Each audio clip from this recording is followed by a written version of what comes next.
Hello, please forgive my setup today. I know it looks awful. I'm cleaning out my basic Hot Wheels stuff and I'm trying to work out what I really want to keep in my primary collection, what are some of the stuff I can just keep them loose, and in my collection, what other stuff I could basically get rid of.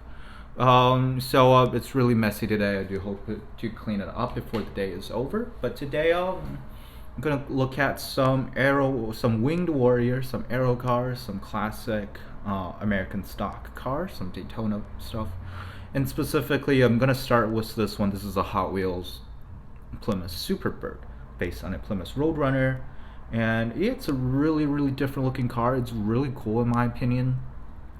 And this one came from the 2019 51st anniversary satin and chrome set. Really good looking car. I do like the Plymouth Superbird, and from the numbers that I've done myself, this is, what is that? Is someone drilling?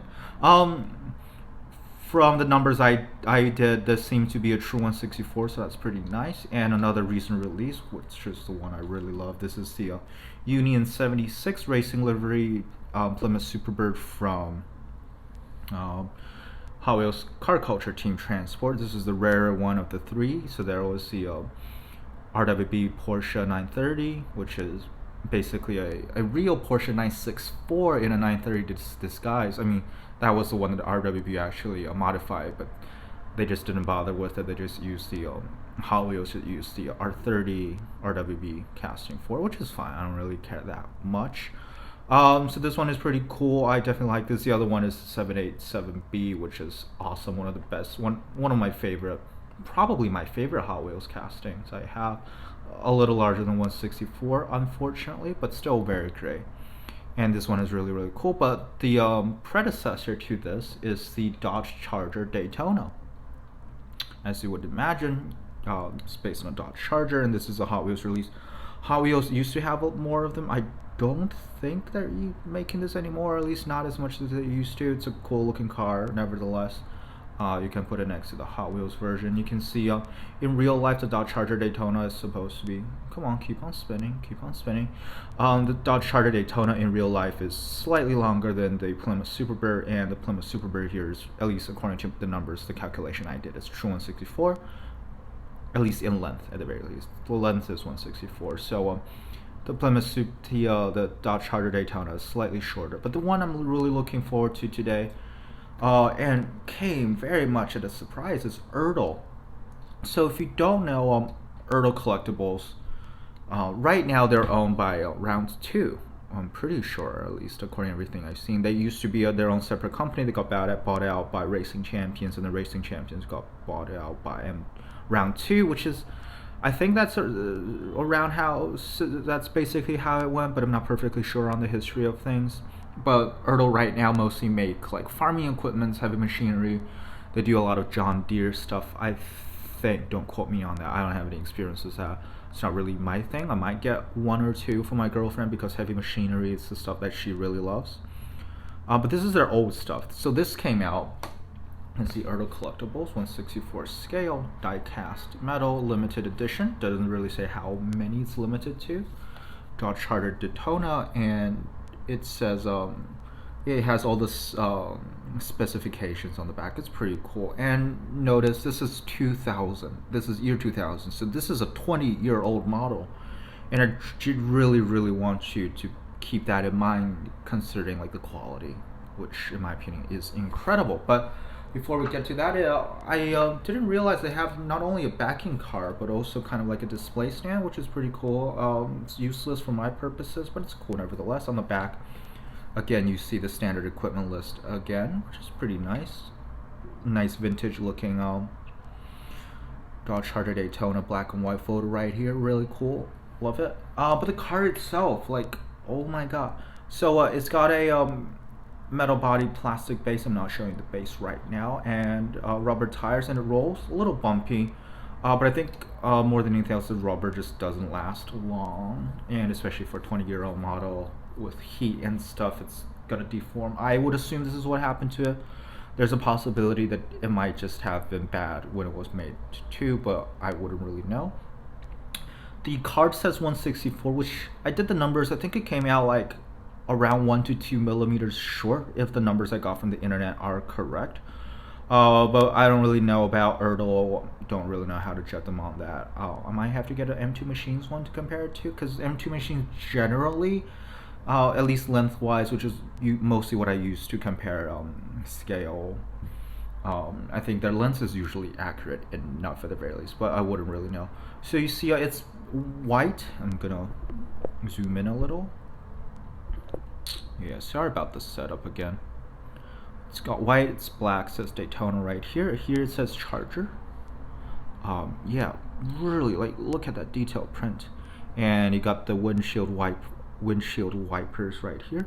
When I'm talking about cars, my brain just stops. Like, wipers and vipers just sound like the same to me. I do have a Viper coming in, so that will be fun. Similar on the side, you see the door handles. The tires are really, really nicely painted. You can see even the center of the hubcaps. You can see some kind of print right here. It's a little bit dirty. I mean, I need to wipe that down a little bit more when I get the chance. When I told you to keep in mind, like, it's a 20-year-old model, I think it's just because it's been sitting in the package. This is new out of the package, by the way. It's been sitting so long, like some of the dust that might have been there that could have been temporary, it's now permanently stuck on the vehicle, that it's not going to be easy to be removed. So that might be part of it. And look at how detailed. I'm interested to look up if this is a real thing. 1969, which is when the Dodge Charger Daytona was made. LRM. I don't know what that means. 2574 Indiana. It's Charger. You even see the boot keyhole there. Like, it's so detailed. Like, to compare it to Auto World or Greenlight would be a disservice to it. And I love Auto World and I love Greenlight, but this thing is, with the exception of maybe the plastic base, if you care about that kind of stuff, this is superior. You've probably seen it by now. Opening hood, very nice engine details. Yeah, this is the print inside here. It's not great anymore, unfortunately. And oh, by the way, you can see the steering wheel inside is a different color. It has a leathery look to it. Like, it's so detailed.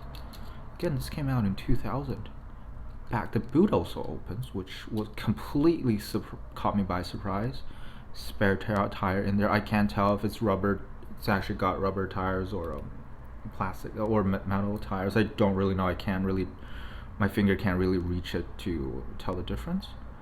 And I've been holding off showing you the underside of this model for a reason. Look at that. Look how detailed, like, the exhaust and everything. Like, it's actually painted. I think this might be the only model in my whole collection that does this. I know there are other companies that do. I can't remember exactly which companies do this. I do have, like, even Tomica Limited Vintage has, like, a bit of an exhaust, like, probably around here or maybe here, like, but this is the first time I've seen a company that does it so detailed, and I'm really, really, really impressed. And it says right here, of course it's upside down, ERTL, Dodge Charger Daytona, and it got the Daimler Chrysler Corporation. So this was made when there was actually a Daimler Chrysler Corporation, which is cool. Yeah, like, overall, what a beauty. And this thing, I heard about this when I was watching video by Heavy Metal 164, and he knows a lot about his model cars, and he was saying how, like, this is very hard to find, and I found it for, like, what, $13 shipped? And this is from 20 years ago. Like, imagine, like, desirable models from Hot Wheels 20 years ago would have been, well, $20. Well, I guess it depends, right? But, like, desirable premium Hot Wheels models, definitely $20 would not be a stretch to say. And this is way above. And again, I love Hot Wheels, but I think Hot Wheels secondary market is awful. But this thing didn't really grow that much in pricing, and which is a shame. I think this is just one of the companies that people just gradually forgot about, and it just looks so good, like, so detailed. So interiors, and it's so good. yeah, this I got this because you know me, I like to sample more companies and some of the stuff they do, some of the more niche stuff. So I do like the Dodge Charger Daytona. It's a great looking car. It's a very different looking car. Only ran for a very short amount of time before they were pretty much banned. But I did like the look of the car, but I had no idea about ERTL, very little idea, and I got it, and this completely caught me by surprise. I think this is definitely a company. At least their old stuff is definitely worth buying, and if you're interested in like farming equipment and stuff, in 164, their current stuff are probably worth looking into as well. But like, completely caught me by surprise. I'm huge fan. Like, and very much impressed. And if you put this on the display as it's meant to, yeah. By the way, it says Dodge Daytona. It's Dodge Charger Daytona, and even I guess it doesn't. It's what's in a name, right? But even it says Charger right here. But if you put it on here, and it's got a bit of a slant, kind of similar to how Sparky does their model, so gives you a nice sideways lean, so you can see the model better. Like, wow. Just wow. I'm speechless. This is incredible stuff.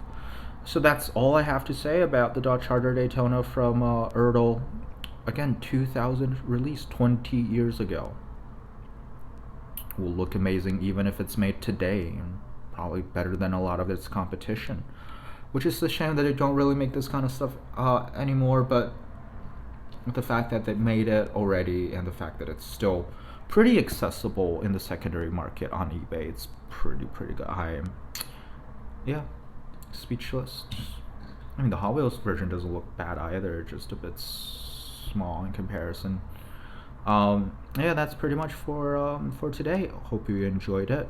Go look for some ERTL stuff. It's probably going to be worth it. Thank you for watching, and bye bye.